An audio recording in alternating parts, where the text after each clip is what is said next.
Pak Ganjar. Selamat malam. Assalamualaikum. Waalaikumsalam warahmatullahi wabarakatuh. Ya, ke Pak Darmawan terlebih dahulu. Pak Darmawan, apa yang dapat Anda sikapi dari hasil kesaksian hari ini? Karena kita tahu kesaksian hari ini begitu alot ketika seorang saksi peracik kopi kemudian banyak dicecar oleh pertanyaan dari kuasa hukum Jessica mengenai soal bagaimana membuat kopi. Jadi bukan seperti yang selama ini banyak kita bahas, yaitu bagaimana sianida itu bisa ada dalam kopi, tapi dalam proses pembuatan kopi yang ditanya detail. Baik, saya coba jelaskan ya. Ini persoalan sebetulnya simple, cuman dibikin ruwet yang seperti saya bilang di ILC itu. Ya, jadi ini persidangan ini adalah mengikuti daripada alur sesuai hukum yang berlaku di negara kita. Tapi yang paling pokok ya, semua lupa ya bahwa Jessica itu datang sendiri mengundang Mirna minum sama Jin, ya nggak ada orang lain, ya kan? Nah, kemudian dia berbuat sesuatu yang akan dibuka nanti pada saatnya. Sekarang sudah kira-kira TV 40-45%. Pada saat nanti sisa 30%, itulah krusialnya saya akan bicara sama Pak Hakim untuk dibuka. Pak Hakim mungkin akan terbelalak. Jadi itu nantilah ya, itu kita bicara, makanya saya ngikutin terus sidang ini. Saya mau tahu bahwa saksi-saksi telah berbicara yang jujur. Makanya ada kurang ini kurang ono ya, namanya orang jujur. Karena apa? Kalau dia bohong belain saya atau belain Jessica, tidak bisa, karena semuanya dibuka secara scientific evidence dengan CCTV. Halayak ramai, masyarakat bisa lihat sendiri. Kalau mau lihat datang. Jadi semua dilihatkan secara CCTV. Jadi kalau saksi bohong ketahuan. Jadi inilah yang dibilang scientific evidence itu ini Rizky. Iya, Pak Darmawan, jadi kalau Anda melihat dari mulai persidangan hari ini Pak, ya ini agak lebih alot dibandingkan persidangan yang terjadi pada beberapa hari lalu. Apa yang dapat Bapak lihat atau catatan penting yang terjadi pada hari ini? Ada kesaksian Rangga yang sepertinya mungkin memang agak sulit untuk menjawab dari pertanyaan hakim, Pak. Kalau menurut saya nggak alot. Dibikin alot aja sama pengacaranya. Nanyanya bukan-bukan. Apa maksudnya? Iya, nanyanya air yang dijar. Terus sedotan yang bukan-bukan. Sedotan mah di situ banyak, si Devi besok kesaksiannya lihat. Itu dia buang, dia ganti, ambil sedotan di situ ribuan kali. Jadi tinggal diambil, dia tetesin di mulutnya, dia kejang-kejang, siapa? Gegatelan tuh mulutnya. Nanti kelihatan di situ. Nah, kalau namanya jar itu kan air panas, setiap dipakai dibuang. Kalau nggak panas nggak bisa jadi kopi. Nah, kalau misalnya mau tahu kenapa jar itu tidak mengandung racun, nggak dia tanya sekalian aja tuh ke PAM, PDAM, dia tanya itu yang jual aqua, semua tanyain aja kalau gitu. Jadi gini loh, dari mulai saringan, sebentar Pak Rizky, dari saringan sampai ke semua data barang-barang yang ada ditunjukin oleh jaksa itu semua bersih. Cuman yang ada racunnya tuh di gelas. Saya kasih tahu ya, itu kan saya bilang kalau susu sama es dituang air panas, ada cyanidanya di dalam atau di air, itu akan bludak dan keluar semua itu gas cyanidanya. Yang mati Jessica. Tetapi dia pinter, begitu pinter sehingga dia tunggu sampai air itu dingin. Karena mengikat es itu, coba search di Google. Es itu mengikat cyanida menjadi tenang. Setelah tenang baru dia masukin racun itu. Sehingga warnanya kunyit. Nah, kenapa dia pesan koktail? Koktail itu dua-duanya beralkohol dan manis. Itu semua menetralisir cyanida.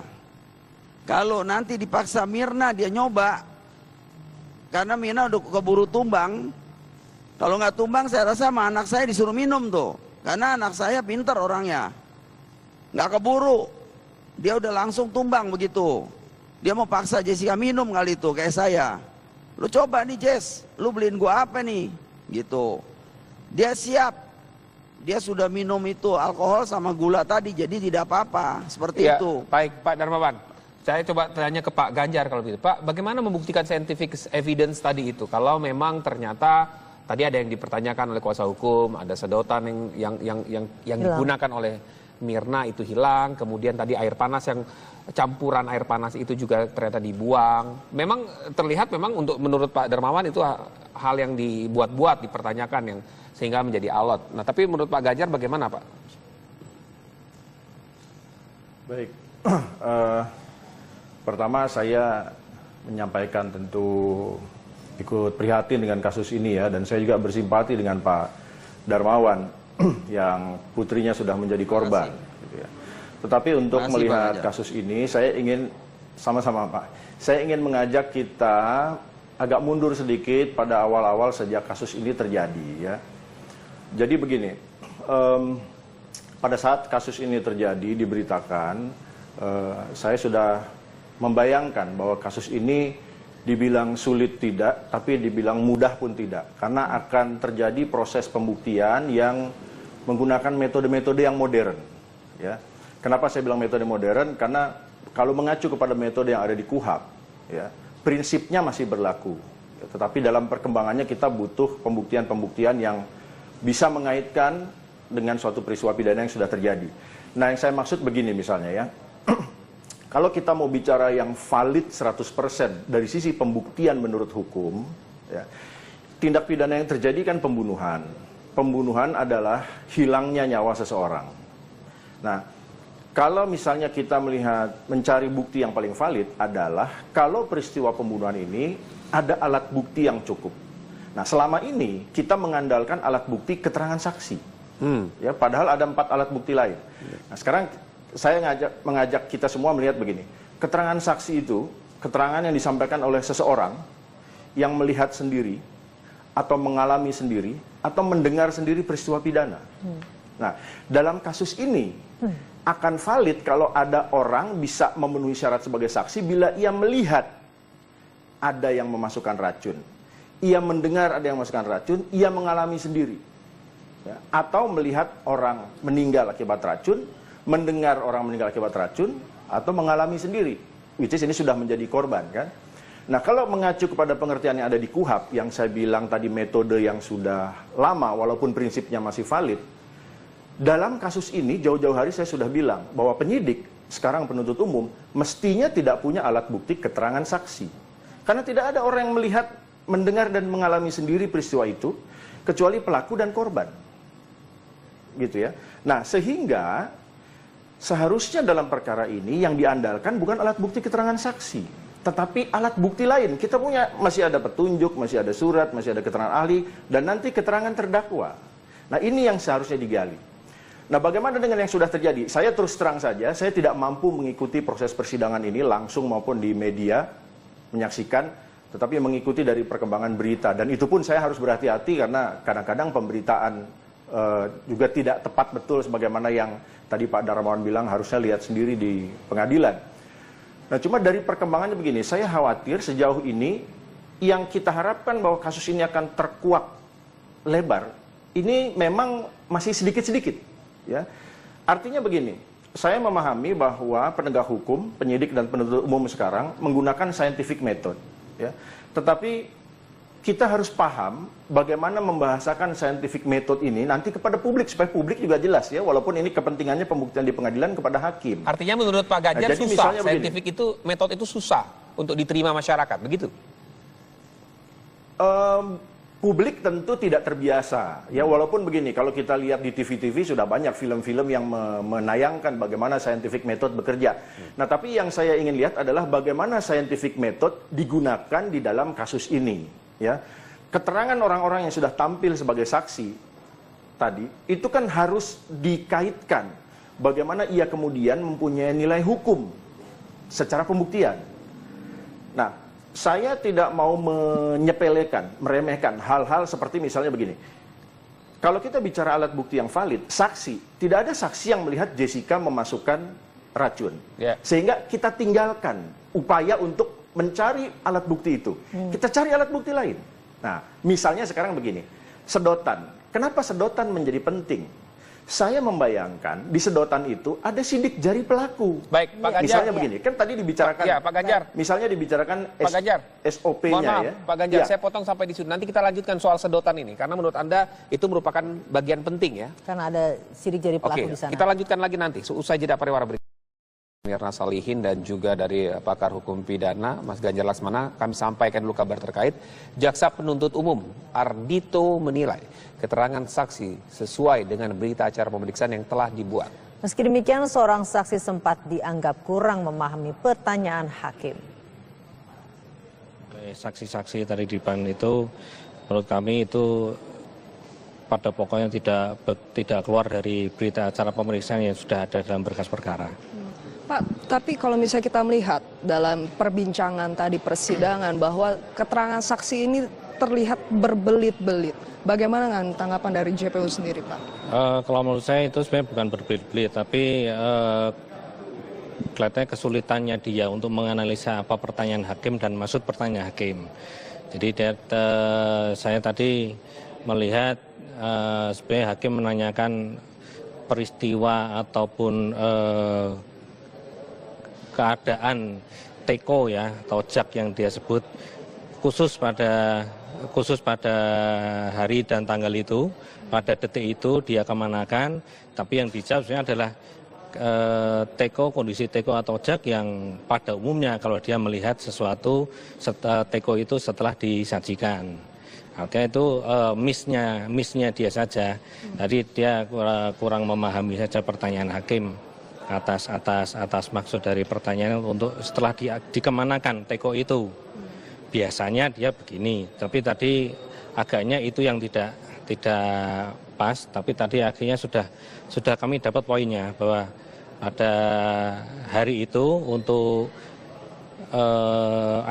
teko air panas yang disajikan bekas yang disajikan oleh Agustri itu sebenarnya Rangga tidak mengetahui sisanya dikemanakan kan gitu. Ya. Tadi pernyataan dari JPU ya. Jadi ada dua ya, ada sedotan dan juga ada teko air panas yang disajikan. Lanjutkan tadi Pak Ganjar yang sempat terputus, tadi Anda katakan sedotan menjadi bagian yang penting. Mengapa? Ya, jadi begini, saya lanjutkan ya. Dalam kasus seperti ini, kita tidak boleh mengecilkan atau mengabaikan hal-hal yang seakan-akan kecil. Ya, maksud saya begini, misalnya sedotan, saya kasih contoh ya. Sedotan itu kan konon tadi pemeriksaan saksi ada SOP. Sedotan itu misalnya ditaruh, yang memasukkan siapa dan lain-lain. Kan ada SOP-nya. Nah, kalaupun misalnya saya nggak tahu SOP-nya bagaimana. Misalnya kalau pelayan yang memasukkan, biasanya kan pelayan tanya kepada si konsumen, boleh saya masukkan dan lain-lain. Nah, sekarang kita lihat begini, siapa yang memasukkan sedotan, itu kan juga menjadi bagian yang penting. Iya. Ya, kenapa? Karena siapa yang memasukkan, sidik jarinya ada di sedotan. Ya, walaupun dalam kasus ini begini, saya membayangkan ya, tentu ada sidik jari korban. Ya, karena dia tentu memegang. Tapi kalau ada sidik jari orang lain di situ, nah ini kan jadi petunjuk awal bahwa ada orang lain yang menggunakan tangannya melakukan sesuatu yang mestinya tidak dilakukan oleh orang ini. Ya, misalnya dalam kasus ini gini, misalnya ada sidik jari Jessica, ngapain dia repot-repot masukin sedotan, nanti Mirna juga bisa kok ngelakuin sendiri. Nah, ini yang namanya petunjuk, nanti dikaitkan dengan yang lain. Itulah scientific method. Untuk membuktikan ada sidik jari Jessica, tentu kan butuh laboratorium forensik. Nih ada sidik jarinya. Mungkin nanti ditemukan lagi dengan bantuan yang hal-hal yang ilmiah tadi itu dari laboratorium, dari keterangan ahli. Nah, jadi begini, saya membayangkan apa yang ditampilkan di pengadilan sekarang, ya, kalau hakim, jaksa, dan pengacara mestinya paham. Cuma sebagai akademisi saya kan menilai begini, publik kan juga bertanya-tanya, seseorang ditampilkan sebagai saksi, apa yang mau dibuktikan dari saksi ini? Besok kalau ada alat bukti lain, misalnya surat dari lab, apa yang mau dibuktikan dengan alat bukti ini? Gitu ya. Lalu ada misalnya nanti ahli ini arahnya kemana? Apa yang mau dibuktikan? Nah itu yang maksud saya dengan bantuan scientific method, kita mengacu kembali kepada metode pembuktian yang diatur di KUHP. Nah, sehingga saya menilai sejauh ini kalau dibilang terang benderang belum. Memang sedikit-sedikit ada arah terbuka. Saya berharap begini, apapun ujungnya nanti ini terang benderang. Gitu ya, apapun ujungnya terang benderang. Dan secara ilmiah metode ini harus bisa dipertanggungjawabkan. Kita percaya bahwa penegak hukum kita, polisi, jaksa tidak akan melakukan hal-hal yang sembrono. Ya, tetapi kan secara ilmiah publik juga harus perlu untuk memahami ini semua. Jadi supaya tidak bertanya-tanya. Ya, Mas Ganjar, gitu. Jadi menurut Anda kalau dengan scientific methods ini artinya tidak seperti yang publik atau halayak ramai bicarakan ya soal bahwa ada tidak gerakan memasukkan sesuatu. Kalau toh itu tidak ada misalkan. Kalau toh itu misalnya tidak ada. Jadi itu cukup. Betul. Ya, jadi kalau kita membayangkan metode pembuktian yang konservatif, ada orang memasukkan racun ke gelas, itu sudah nggak akan kita temukan. Saksi tidak ada yang melihat, jangan-jangan CCTV pun tidak ada yang nyata menunjukkan seseorang memasukkan itu. Gitu. Sehingga kalau ini sudah tidak ada, kita butuh bantuan alat bukti lain. Dalam konteks ini, salah satu alat bukti yang bisa digunakan untuk membuktikan bagaimana proses masuknya racun adalah petunjuk. Petunjuk ini salah satu alat bukti ya. Gitu. Rangkaian antara kejadian, peristiwa yang satu yang lain, ada kesesuaian. Sehingga nanti hakim menilai, oh ada kejanggalan yang dilakukan si terdakwa. Oh ada ini, ada itu. Sehingga hakim akan sampai begini. Ya sudah, berarti ini terdakwa pelakunya. Gitu. Nah jadi yang paling penting begini ya. Bagaimana nanti di akhir pembuktian, jaksa penuntut umum merangkai keterangan-keterangan saksi yang sudah disampaikan di pengadilan, barang-barang bukti yang dia tampilkan, ya termasuk nanti kalau ada surat hasil lab dan lain-lain keterangan ahli, bagaimana dia mengaitkan ini satu dengan yang lain sehingga mengarah kepada terbentuknya keyakinan hakim bahwa terdakwalah pelakunya. Keyakinan hakim, baik Pak Darmawan, kalau tadi Anda dengar apa yang dikatakan oleh Mas Ganjar bahwa memang ini sedikit membuka apa yang menjadi misterius kematian dari Mirna, bahwa memang sedotan yang hilang juga bisa ada cara lain akan didapatkan untuk mendapatkan bukti nantinya ke depan. Begini ya, itu Jessica sangat simpel kita membuktikannya nanti. Saya akan buktikan. Saya udah kasih Pak Hakim fakta. Contoh, Jessica itu berbicara yang Rizky pernah tanya sama Anggia. Tas, bag di belakang, baru kopi datang. Nah itu anomali. Kemudian dia tidak pegang gelas. Oh gelasnya terbang di tangan dia. Itu nanti akan dibuktikan dengan bukti direct evidence. Nah kalau itu saja terbukti, itu aja udah kelihatan ya. Nah, ditambah lagi dengan fakta dia melakukan yang dia bilang tidak nutupin bag, dia tutupin lalu dia pindahin bagnya ke belakang. Itu banyak yang nggak tahu. Nah nanti setelah dibuka, lihat saja yang saya bilang 30% itu. Apa yang terjadi? Begitu Mas Ganjar. Mas Ganjar, kalau kita lihat ini kan tadi dalam kesaksian hari ini adalah bagaimana karena saksi yang didengarkan kesaksiannya adalah seorang peracik dari kopi di Cafe Olivier. Nah kemudian perdebatannya kan bagaimana cara membuat kopi itu, bagaimana standarnya, kemudian mulai dari air lah, kemudian sampai di mejanya Mirna, kemudian diminum oleh Mirna. Nah pertanyaan saya adalah kalau ternyata di dalam minuman itu akhirnya menjadi pertanyaan, ternyata dari mana pasti ada sianida, Mas Ganjar?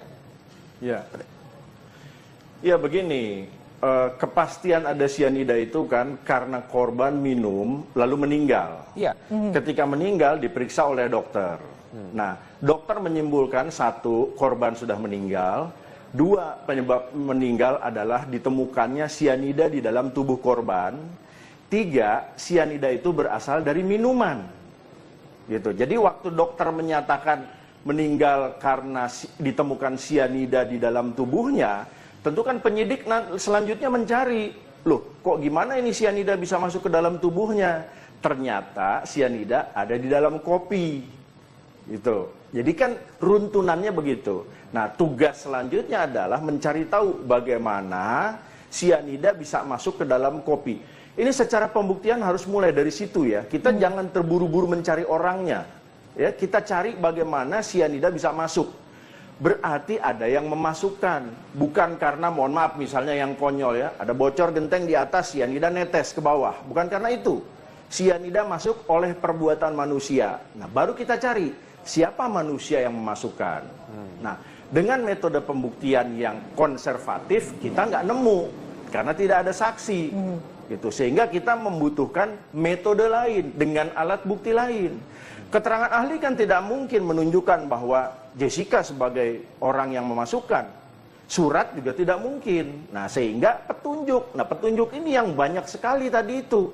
Ya, kalau ditemukan sidik jari, kalau ditemukan mungkin saja di gelas. Termasuk gitu. perilaku, misalnya Mas Ganjar, nih, termasuk perilaku. Ada ya. Termasuk perilaku gerak-gerik Kenapa? dari si orang yang terdakwa, gerak-gerik seperti tadi paper bag ditaruh, kemudian ia datang lebih awal, kemudian dia keluar, itu termasuk petunjuk? Nah, begini ya, perilaku itu kan harus ditafsirkan oleh ahli. Ya. Nah, ahli nanti akan bilang itu sebetulnya apa dan bagaimana, ciri-ciri seperti apa itu, perbuatan-perbuatan seperti itu. Ya. Nah, lalu nanti akan dikaitkan perilaku-perilaku itu kira-kira menunjukkan tendensi seseorang yang seperti apa, karakter orang seperti apa. Nah, kalau memang nanti kesesuaian satu sama lain sedemikian nyata, kuat, tentu penegak hukum, hakim dalam hal ini bisa saja berkesimpulan, oh iya, gerakan ini, gerakan itu. Gitu. Karena begini, kita juga tidak bisa mengadili orang berdasarkan gerakan tubuhnya. Ya, bagaimana menilai gerakan tubuh tertentu membuktikan bahwa seseorang pelaku pembunuhan, kan tidak mungkin. Itu sebabnya ada yang namanya scientific method tadi itu loh, yang satu sama lain dikaitkan dengan metode yang ilmiah. Misalnya begini, saya mendengar tadi ada mimik muka Jessica bagaimana setelah peristiwa itu terjadi, gitu ya. Misalnya ada yang bilang, oh datar-datar saja, biasa-biasa saja, tidak panik. Mohon maaf ya, seorang pembunuh berdarah dingin itu mimik mukanya datar, gitu. Sehingga kan saya bertanya-tanya, apa ya tujuan itu dipertanyakan? Mempertanyakan mimik muka si pelaku itu apa tujuannya? Nah, nanti bagaimana mengaitkan apa yang disampaikan si saksi, apa yang disampaikan ahli, gitu ya, mengaitkan itu dengan metode-metode tertentu, dengan alat-alat bukti, dengan barang bukti, sehingga sampai pada kesimpulan tertentu, gitu. Nah, saya berharap ke depan ini kan masih panjang prosesnya ya. Kalau Pak Darmawan bilang tadi masih ada 30% yang kunci ya Pak ya. Saya berharap itu nanti bisa memperjelas supaya ruangnya tidak abu-abu lagi. Iya.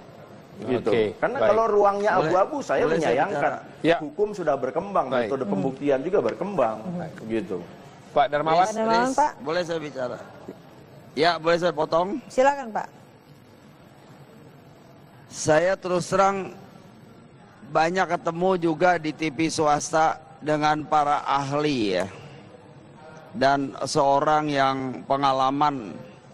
Tapi saya baru dengar nih, orang seperti Mas Ganjar.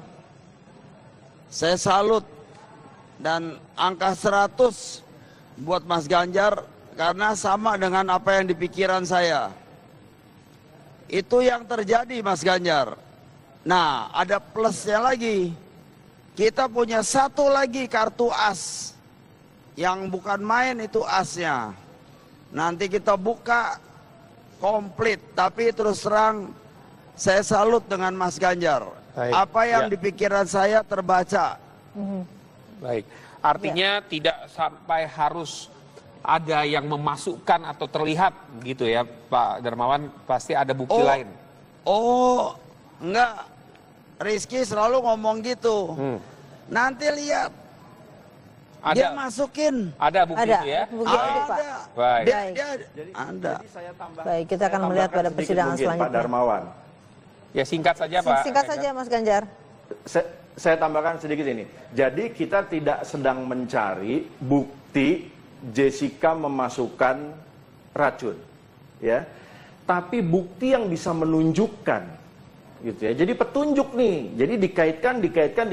Karena kalau yang lihat memasukkan langsung, nggak akan nemu kita. Kecuali CCTV Mas Ganjar. Tapi justru yang iya kecuali ada CCTV, gitu. Ya, kecuali CCTV nanti menunjukkan itu. Nah, jadi ini masalahnya bagaimana mengaitkan sehingga tantangannya ada di jaksa penuntut umum. Bagaimana dia nanti mengaitkan semua pembuktian yang sudah dilakukan. Itu saja. Oke. Ya. Riz. Ya Pak Darmawan silakan. Singkat saja, Pak. Missing bukti direct evidence itu hanya kebohongan dia doang yang terbukti pada direct evidence. Kalau semuanya dia buka botol, dia pelintir, ada semua. Terbang ada semua. Ada. Kita tunggu itu Pak Kita tunggu ya Pak ya, Kita pada tunggu persidangan selanjutnya. bukti itu dalam persidangan selanjutnya. Terima Kalau kasih. memang betul Itu ada buktinya. Iya. akan semakin menarik persidangan ini. Baik. Terima kasih Pak Darmawan. Terima kasih untuk waktunya. Pak Mas Ganjar, Ganjar. terima kasih untuk waktunya. Selamat malam. Ya pemirsa, kami hadirkan sejumlah orang pegawai kafe sebagai saksi. Di antara mereka yang bersaksi adalah peracik minuman dan pelayan. Jaksa penuntut umum menghadirkan pegawai-pegawai kafe sebagai saksi dalam sidang lanjutan kasus racun dalam kopi. Dua saksi pertama adalah Rangga Dwi Saputra, peracik minuman, serta Agus Triono, selaku pelayan yang menyajikan minuman ke meja. Dari kesaksian mereka terungkap sejumlah hal, diantaranya adalah dari 10 pesanan es kopi Vietnam, hanya 1 kopi yang bermasalah, yaitu yang diminum Wayan Mirna Salihin. Selain itu, sidang juga menjadwalkan kesaksian Yohanes Dwi Saputra, keterangan peracik olahan minuman koktail.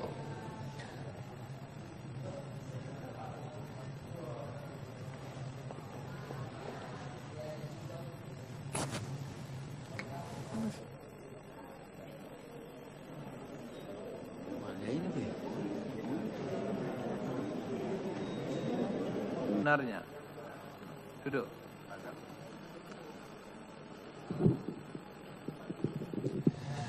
Peracik minuman Cafe Olivier, Rangga, sebagai saksi dalam sidang hari ini dicecar pertanyaan oleh kuasa hukum terdakwa Jessica. Salah satu fokus pertanyaan adalah soal air panas. Kubu Jessica mengajukan alibi bahwa sumber racun sianida di gelas kopi Mirna bisa saja berasal dari teko air panas.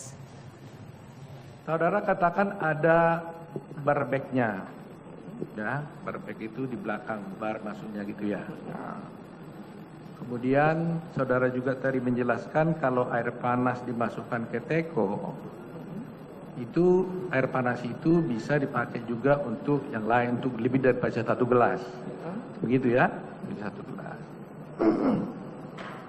Nah kemudian saudara tadi mengatakan bahwa gelasnya langsung dicuci, ya, karena sudah dipakai. Ya. Nah sekarang kan saudara katakan tadi itu di dalam teko itu kan ada sisa air, ya kan, yang bisa dipakai kepada tempat yang lain. Pertanyaan saya, apa saudara tahu kemana air itu? Kalau sisaan air itu pasti langsung dibuang. Jangan kita ganti yang baru. Saudara langsung tahu, dibuang. Saudara lihat? Saya lihat, saya yang buang sendiri. Loh, sekarang begini prosedurnya. Kalau umpamanya gelas selesai dipakai, itu yang mencuci siapa? Barbek. Barbek, gue saudara. Nah, terus kalau teko yang mencuci siapa? Kalau menteko nggak setiap hari dicuci. Ya, yang mencuci siapa? Yang mencuci barbek juga. Hah? Barbek juga? Iya. Jadi nggak balik pada saudara kan? Tapi tempat stasiunnya di tempat saya. Jadi saya tahu itu ada isinya apa enggak. Tadi saudara katakan bahwa di gelas di teko itu lebih ada sisa air. Pertanyaan saya, kenapa saudara buang? Ya soalnya kita lebih. Jadi kita simpan Tapi itu bisa kosong. dipakai lagi. Nggak bisa dipakai. Soalnya hot water, air panas. Kita Tadi nyeduh saudara kopi kalau bilang nggak air sisanya panas. bisa dipakai. Saksi lain kemarin juga mengatakan itu bisa jalan-jalan. Istilah majelis hakim. Itu teko itu bisa jalan-jalan. Oh kalau itu kalau sesuai pengantar. Jadi misalnya SPT mix kopi 3, itu 3-3-nya bisa. Tapi kalau cuma 1, kita bikin. Terus ada sisanya dibalikin ke saya. Apakah barbek? Itu pasti langsung dibuang. Saudara saksi ya? Iya. Kalau jawaban saudara menurut SOP bahwa teko yang sudah selesai dipakai langsung air sisanya dibuang. Iya. Tapi pada saat kejadian tanggal 6, teko sisa dari meja 54 dibawa ke pantry untuk dibuang, apakah saudara melihat? Kurang tahu. Tidak ada melihat. Ya. Jadi saudara tidak membuang ya? Tidak Iya. tahu ya? Iya. Oh iya. Soalnya berbelit-belit nih menguliah. Tadi bilang kan dibuang. Sekarang nggak tahu. Ya cukup. Nah, sejumlah fakta pun terungkap dari kesaksian sejumlah karyawan Erna Salihin dan juga dari pakar hukum pidana Mas Ganjar Laksmana. Kami sampaikan dulu kabar terkait. Jaksa penuntut umum Ardhito menilai keterangan saksi sesuai dengan berita acara pemeriksaan yang telah dibuat. Meski demikian, seorang saksi sempat dianggap kurang memahami pertanyaan hakim. Saksi-saksi tadi di depan itu menurut kami itu pada pokoknya tidak keluar dari berita acara pemeriksaan yang sudah ada dalam berkas perkara. Pak, tapi kalau misalnya kita melihat dalam perbincangan tadi persidangan bahwa keterangan saksi ini terlihat berbelit-belit. Bagaimana dengan tanggapan dari JPU sendiri, Pak? Kalau menurut saya itu sebenarnya bukan berbelit-belit, tapi kelihatannya kesulitannya dia untuk menganalisa apa pertanyaan hakim dan maksud pertanyaan hakim. Jadi saya tadi melihat sebenarnya hakim menanyakan peristiwa ataupun keadaan teko ya atau jak yang dia sebut khusus pada hari dan tanggal itu, pada detik itu dia kemanakan, tapi yang dijawab sebenarnya adalah teko, kondisi teko atau jak yang pada umumnya kalau dia melihat sesuatu teko itu setelah disajikan. Artinya itu miss-nya dia saja. Jadi dia kurang memahami saja pertanyaan hakim atas maksud dari pertanyaan untuk setelah dikemanakan teko itu. Biasanya dia begini, tapi tadi agaknya itu yang tidak pas, tapi tadi akhirnya sudah kami dapat poinnya bahwa pada hari itu untuk air panas, teko air panas yang disajikan bekas yang disajikan oleh Agustri itu sebenarnya Rangga tidak mengetahui sisanya dikemanakan kan gitu. Ya. Tadi pernyataan dari JPU ya. Jadi ada dua ya, ada sedotan dan juga ada teko air panas yang disajikan. Lanjutkan tadi Pak Ganjar yang sempat terputus, tadi Anda katakan sedotan menjadi bagian yang penting. Mengapa? Ya, jadi begini, saya lanjutkan ya. Dalam kasus seperti ini, kita tidak boleh mengecilkan atau mengabaikan hal-hal yang seakan-akan kecil. Ya, maksud saya begini, misalnya sedotan, saya kasih contoh ya. Sedotan itu kan konon tadi pemeriksaan saksi ada SOP. Sedotan itu misalnya ditaruh, yang memasukkan siapa dan lain-lain. Kan ada SOP-nya. Nah, kalaupun misalnya saya nggak tahu SOP-nya bagaimana. Misalnya kalau pelayan yang memasukkan, biasanya kan pelayan tanya kepada si konsumen, boleh saya masukkan dan lain-lain. Nah, sekarang kita lihat begini, siapa yang memasukkan sedotan itu kan juga menjadi bagian yang penting. Iya. Ya, kenapa? Karena siapa yang memasukkan, sidik jarinya ada di sedotan. Ya, walaupun dalam kasus ini begini, saya membayangkan ya, tentu ada sidik jari korban. Ya, karena dia tentu memegang. Tapi kalau ada sidik jari orang lain di situ, nah ini kan jadi petunjuk awal bahwa ada orang lain yang menggunakan tangannya melakukan sesuatu yang mestinya tidak dilakukan oleh orang ini. Ya, misalnya dalam musim gini, misalnya ada sidik jari Jessica, ngapain dia repot-repot masukin sedotan, nanti Mirna juga bisa kok ngelakuin sendiri. Nah, ini yang namanya petunjuk, nanti dikaitkan dengan yang lain. Itulah scientific method. Untuk membuktikan ada sidik jari Jessica, tentu kan butuh laboratorium forensik. Nih ada sidik jarinya. Mungkin nanti ditemukan lagi dengan bantuan yang hal-hal yang ilmiah tadi itu dari laboratorium, dari keterangan ahli. Nah, jadi begini, saya membayangkan apa yang ditampilkan di pengadilan sekarang, ya, kalau hakim, jaksa, dan pengacara mestinya paham. Cuma sebagai akademisi saya kan menilai begini, publik kan juga bertanya-tanya. Seseorang ditampilkan sebagai saksi, apa yang mau dibuktikan dari saksi ini? Besok kalau ada alat bukti lain, misalnya surat dari lab, apa yang mau dibuktikan dengan alat bukti ini? Gitu ya. Lalu ada misalnya nanti ahli ini arahnya kemana? Apa yang mau dibuktikan? Nah itu yang maksud saya dengan bantuan scientific method, kita mengacu kembali kepada metode pembuktian yang diatur di KUHP. Nah, sehingga saya menilai sejauh ini kalau dibilang terang benderang belum. Memang sedikit-sedikit ada arah terbuka. Saya berharap begini, apapun ujungnya nanti ini terang benderang. Gitu ya, apapun ujungnya terang benderang. Dan secara ilmiah metode ini harus bisa dipertanggungjawabkan. Kita percaya bahwa penegak hukum kita, polisi, jaksa tidak akan melakukan hal-hal yang sembrono.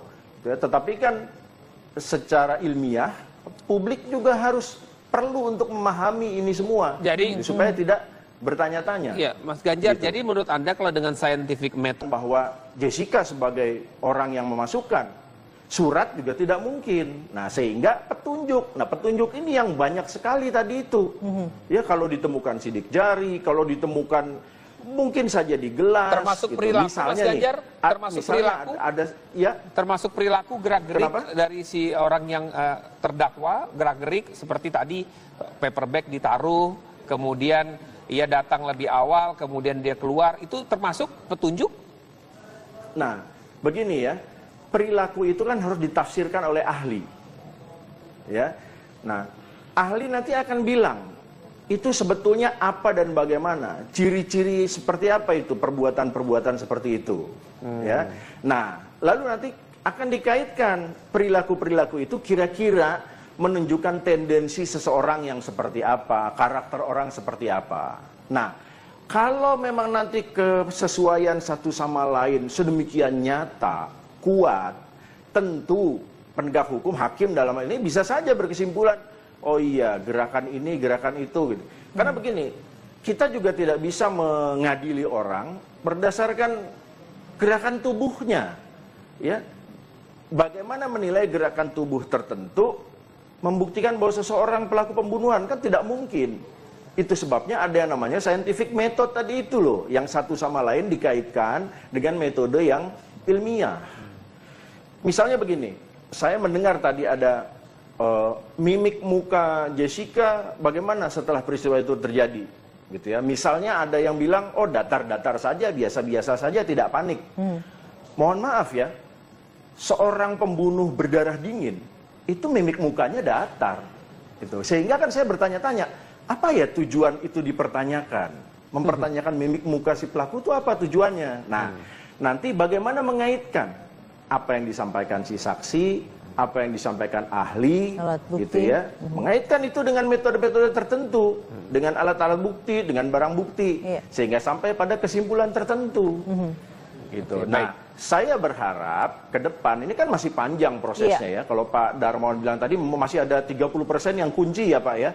Saya berharap itu nanti bisa memperjelas supaya ruangnya tidak abu-abu lagi. Gitu. Karena kalau ruangnya abu-abu, saya menyayangkan. Hukum sudah berkembang, metode pembuktian juga berkembang, gitu.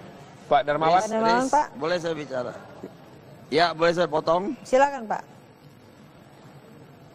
Saya terus terang banyak ketemu juga di TV swasta dengan para ahli ya, dan seorang yang pengalaman. Tapi saya baru dengar nih, orang seperti Mas Ganjar. Saya salut, dan angka 100 buat Mas Ganjar karena sama dengan apa yang di pikiran saya. Itu yang terjadi, Mas Ganjar. Nah, ada plusnya lagi. Kita punya satu lagi kartu as. Yang bukan main itu asnya. Nanti kita buka komplit. Tapi terus terang saya salut dengan Mas Ganjar. Baik. Apa yang di pikiran saya terbaca. Baik, artinya tidak sampai harus ada yang memasukkan atau terlihat gitu ya Pak Darmawan, pasti ada bukti lain. Oh, enggak. Rizky selalu ngomong gitu. Nanti lihat. Dia masukin. Ada bukti itu ya? Bukti itu, Pak. Baik. Ada. Baik, kita akan melihat pada persidangan Pak selanjutnya. Darmawan. Ya singkat saja Pak. Singkat saja Mas Ganjar. Saya tambahkan sedikit ini. Jadi kita tidak sedang mencari bukti Jessica memasukkan racun, ya. Tapi bukti yang bisa menunjukkan, gitu ya. Jadi petunjuk nih. Jadi dikaitkan. Karena kalau yang lihat memasukkan langsung, nggak akan nemu kita. Kecuali CCTV Mas Ganjar. Tapi justru yang iya kecuali ada CCTV, gitu. Ya, kecuali CCTV nanti menunjukkan itu. Nah, jadi ini masalahnya bagaimana mengaitkan sehingga tantangannya ada di jaksa penuntut umum. Bagaimana dia nanti mengaitkan semua pembuktian yang sudah dilakukan. Itu saja. Oke. Ya. Riz. Ya Pak Darmawan silakan. Singkat Yang saja, Pak. missing bukti direct evidence itu hanya kebohongan dia doang yang terbukti pada direct evidence. Kalau semuanya dia buka botol, dia pelintir, ada semua. Terbang ada semua. Ada. Kita tunggu itu Pak Kita ya. tunggu ya Pak ya Kita pada tunggu persidangan selanjutnya. bukti itu dalam persidangan selanjutnya. Terima Kalau kasih. memang betul Itu ada buktinya. Iya. akan semakin menarik persidangan ini. Baik. Terima kasih Pak Darmawan. Terima kasih untuk waktunya. Pak Mas Ganjar. Ganjar. Terima kasih untuk waktunya. Pak Ganjar. Selamat malam. Assalamualaikum. Waalaikumsalam warahmatullahi wabarakatuh. Ya, ke Pak Darmawan terlebih dahulu. Pak Darmawan, apa yang dapat Anda sikapi dari hasil kesaksian hari ini? Karena kita tahu kesaksian hari ini begitu alot ketika seorang saksi peracik kopi kemudian banyak dicecar oleh pertanyaan dari kuasa hukum Jessica mengenai soal bagaimana membuat kopi. Jadi bukan seperti yang selama ini banyak kita bahas, yaitu bagaimana sianida itu bisa ada dalam kopi, tapi dalam proses pembuatan kopi yang ditanya detail. Baik, saya coba jelaskan ya. Ini persoalan sebetulnya simple, cuman dibikin ruwet yang seperti saya bilang di ILC itu. Ya, jadi ini persidangan ini adalah mengikuti daripada alur sesuai hukum yang berlaku di negara kita.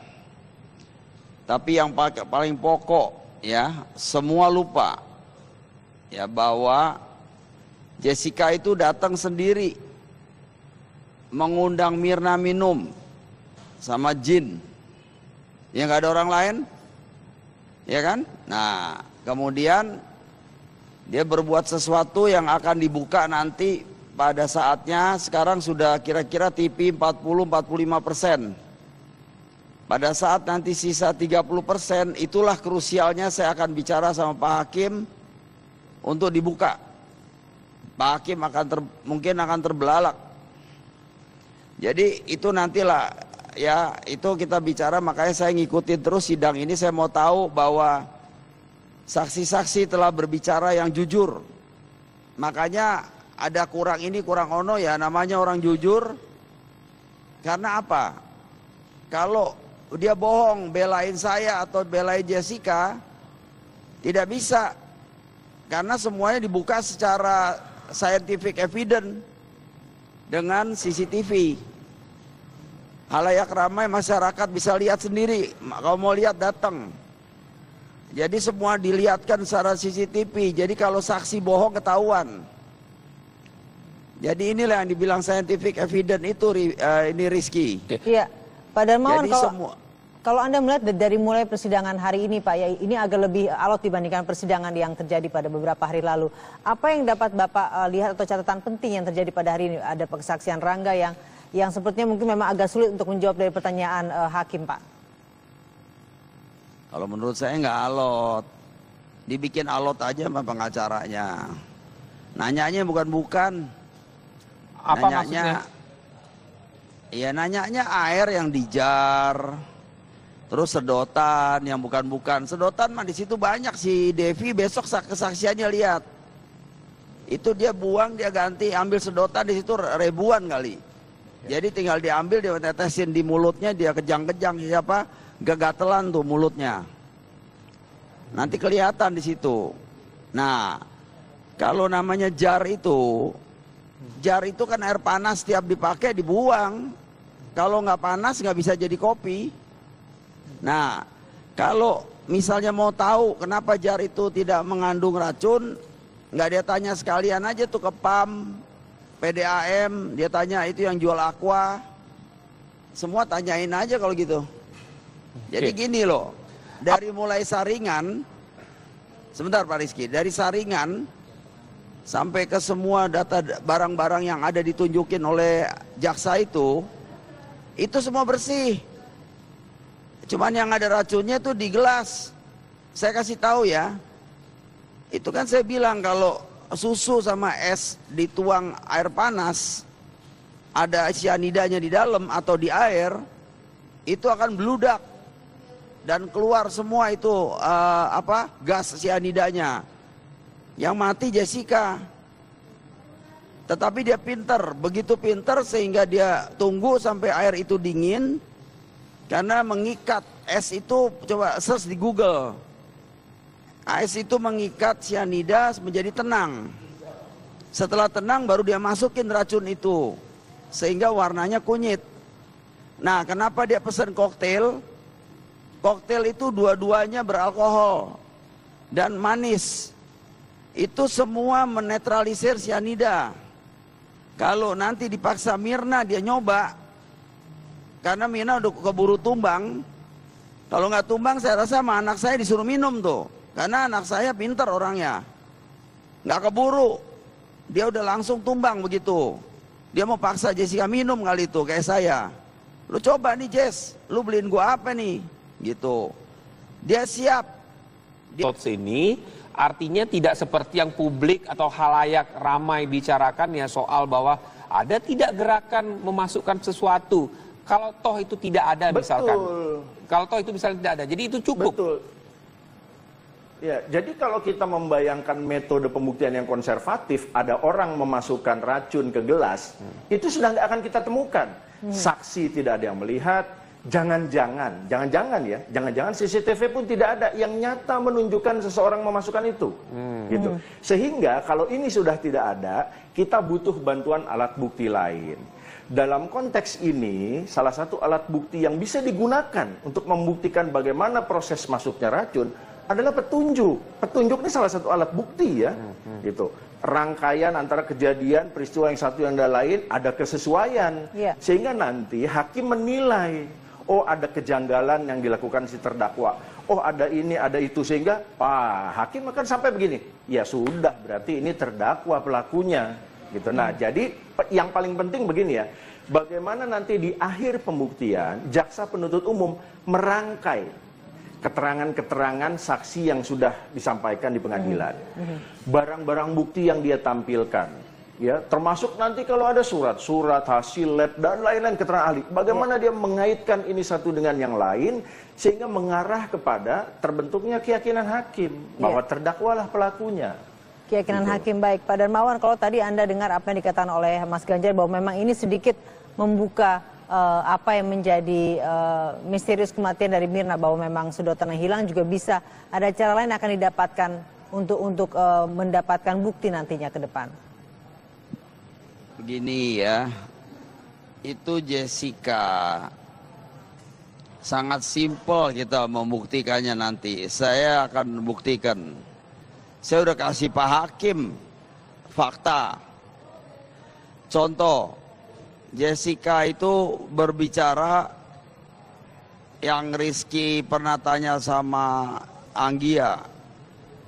Tas, bag di belakang, baru kopi datang. Nah, itu anomali. Kemudian dia tidak pegang gelas. Oh, gelasnya terbang di tangan dia. Itu nanti akan dibuktikan dengan bukti direct evidence. Nah, kalau itu saja terbukti, itu aja udah kelihatan ya. Nah, ditambah lagi dengan fakta dia melakukan yang dia bilang tidak nutupin bag, dia tutupin, lalu dia pindahin bagnya ke belakang. Itu banyak yang nggak tahu. Nah, nanti setelah dibuka, lihat saja yang saya bilang 30% itu. Apa yang terjadi. Begitu Mas Ganjar. Oke. Mas Ganjar, kalau kita lihat ini kan tadi dalam kesaksian hari ini adalah bagaimana karena saksi yang didengarkan kesaksiannya adalah seorang peracik dari kopi di Cafe Olivier. Nah, kemudian perdebatannya kan bagaimana cara membuat kopi itu, bagaimana standarnya, kemudian mulai dari air lah, kemudian sampai di mejanya Mirna, kemudian diminum oleh Mirna. Nah, pertanyaan saya adalah kalau ternyata di dalam minuman itu akhirnya menjadi pertanyaan, ternyata dari mana pasti ada sianida? Mas Ganjar. Ya begini, kepastian ada sianida itu kan karena korban minum lalu meninggal. Ketika meninggal diperiksa oleh dokter. Nah, dokter menyimpulkan satu, korban sudah meninggal. Dua, penyebab meninggal adalah ditemukannya sianida di dalam tubuh korban. Tiga, sianida itu berasal dari minuman. Gitu. Jadi waktu dokter menyatakan meninggal karena ditemukan sianida di dalam tubuhnya, tentu kan penyidik selanjutnya mencari, loh kok gimana ini sianida bisa masuk ke dalam tubuhnya? Ternyata sianida ada di dalam kopi. Gitu. Jadi kan runtunannya begitu. Nah, tugas selanjutnya adalah mencari tahu bagaimana sianida bisa masuk ke dalam kopi. Ini secara pembuktian harus mulai dari situ ya. Kita jangan terburu-buru mencari orangnya. Ya, kita cari bagaimana sianida bisa masuk. Berarti ada yang memasukkan. Bukan karena, mohon maaf misalnya yang konyol ya, ada bocor genteng di atas, sianida netes ke bawah. Bukan karena itu. Sianida masuk oleh perbuatan manusia. Nah, baru kita cari siapa manusia yang memasukkan. Nah, dengan metode pembuktian yang konservatif, kita nggak nemu. Karena tidak ada saksi. Gitu. Sehingga kita membutuhkan metode lain, dengan alat bukti lain. Keterangan ahli kan tidak mungkin menunjukkan. Dia sudah minum itu alkohol sama gula tadi, jadi tidak apa-apa. Seperti itu. Baik, Pak Darmawan. Saya coba tanya ke Pak Ganjar kalau begitu. Pak, bagaimana membuktikan scientific evidence tadi itu? Kalau memang ternyata tadi ada yang dipertanyakan oleh kuasa hukum, ada sedotan yang digunakan oleh Mirna itu hilang, kemudian tadi air panas yang campuran air panas itu juga ternyata dibuang. Memang terlihat memang menurut Pak Darmawan itu hal yang dibuat-buat, dipertanyakan yang sehingga menjadi alot. Nah, tapi menurut Pak Ganjar bagaimana, Pak? Baik. Pertama saya menyampaikan tentu ikut prihatin dengan kasus ini ya, dan saya juga bersimpati dengan Pak Darmawan yang putrinya sudah menjadi korban. Gitu ya. Tetapi untuk melihat kasus ini, saya ingin sama-sama Pak, saya ingin mengajak kita agak mundur sedikit pada awal-awal sejak kasus ini terjadi ya. Jadi begini, pada saat kasus ini terjadi diberitakan, saya sudah membayangkan bahwa kasus ini dibilang sulit tidak, tapi dibilang mudah pun tidak, karena akan terjadi proses pembuktian yang menggunakan metode-metode yang modern. Ya, kenapa saya bilang metode modern? Karena kalau mengacu kepada metode yang ada di KUHP, ya, prinsipnya masih berlaku. Ya, tetapi dalam perkembangannya kita butuh pembuktian-pembuktian yang bisa mengaitkan dengan suatu peristiwa pidana yang sudah terjadi. Nah, yang saya maksud begini misalnya ya. Kalau kita mau bicara yang valid 100% dari sisi pembuktian menurut hukum, ya, tindak pidana yang terjadi kan pembunuhan. Pembunuhan adalah hilangnya nyawa seseorang. Nah, kalau misalnya kita melihat mencari bukti yang paling valid adalah kalau peristiwa pembunuhan ini ada alat bukti yang cukup. Nah, selama ini kita mengandalkan alat bukti keterangan saksi. Ya, padahal ada 4 alat bukti lain. Nah, sekarang saya mengajak kita semua melihat begini. Keterangan saksi itu, keterangan yang disampaikan oleh seseorang yang melihat sendiri, atau mengalami sendiri, atau mendengar sendiri peristiwa pidana. Nah, dalam kasus ini, akan valid kalau ada orang bisa memenuhi syarat sebagai saksi bila ia melihat ada yang memasukkan racun. Ia mendengar ada yang memasukkan racun, ia mengalami sendiri. Ya, atau melihat orang meninggal akibat racun, mendengar orang meninggal akibat racun, atau mengalami sendiri. Which is ini sudah menjadi korban, kan? Nah, kalau mengacu kepada pengertian yang ada di KUHP, yang saya bilang tadi metode yang sudah lama, walaupun prinsipnya masih valid, dalam kasus ini, jauh-jauh hari saya sudah bilang bahwa penyidik, sekarang penuntut umum, mestinya tidak punya alat bukti keterangan saksi. Karena tidak ada orang yang melihat, mendengar, dan mengalami sendiri peristiwa itu, kecuali pelaku dan korban. Gitu ya. Nah, sehingga seharusnya dalam perkara ini yang diandalkan bukan alat bukti keterangan saksi, tetapi alat bukti lain. Kita punya, masih ada petunjuk, masih ada surat, masih ada keterangan ahli, dan nanti keterangan terdakwa. Nah, ini yang seharusnya digali. Nah, bagaimana dengan yang sudah terjadi? Saya terus terang saja, saya tidak mampu mengikuti proses persidangan ini langsung maupun di media, menyaksikan, tetapi mengikuti dari perkembangan berita. Dan itu pun saya harus berhati-hati karena kadang-kadang pemberitaan juga tidak tepat betul sebagaimana yang tadi Pak Darmawan bilang harusnya lihat sendiri di pengadilan. Nah, cuma dari perkembangannya begini, saya khawatir sejauh ini yang kita harapkan bahwa kasus ini akan terkuak lebar, ini memang masih sedikit-sedikit. Ya. Artinya begini, saya memahami bahwa penegak hukum, penyidik dan penuntut umum sekarang menggunakan scientific method. Ya. Tetapi kita harus paham bagaimana membahasakan scientific method ini nanti kepada publik, supaya publik juga jelas ya, walaupun ini kepentingannya pembuktian di pengadilan kepada hakim. Artinya menurut Pak Ganjar susah, scientific itu, metode itu susah untuk diterima masyarakat, begitu? Publik tentu tidak terbiasa ya, walaupun begini, kalau kita lihat di TV-TV sudah banyak film-film yang menayangkan bagaimana scientific method bekerja. Nah, tapi yang saya ingin lihat adalah bagaimana scientific method digunakan di dalam kasus ini. Ya, keterangan orang-orang yang sudah tampil sebagai saksi tadi itu kan harus dikaitkan bagaimana ia kemudian mempunyai nilai hukum secara pembuktian. Nah, saya tidak mau menyepelekan, meremehkan hal-hal seperti misalnya begini. Kalau kita bicara alat bukti yang valid, saksi, tidak ada saksi yang melihat Jessica memasukkan racun.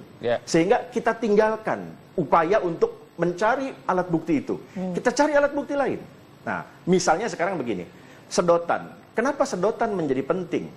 Saya membayangkan di sedotan itu ada sidik jari pelaku. Baik, Pak Ganjar. Misalnya begini, kan tadi dibicarakan. Ya, Pak Ganjar. Misalnya dibicarakan Pak Ganjar. SOP-nya ya. Pak Ganjar, saya potong sampai di situ. Nanti kita lanjutkan soal sedotan ini, karena menurut Anda itu merupakan bagian penting ya. Karena ada sidik jari pelaku di sana. Kita lanjutkan lagi nanti, usai jeda pariwara berikut.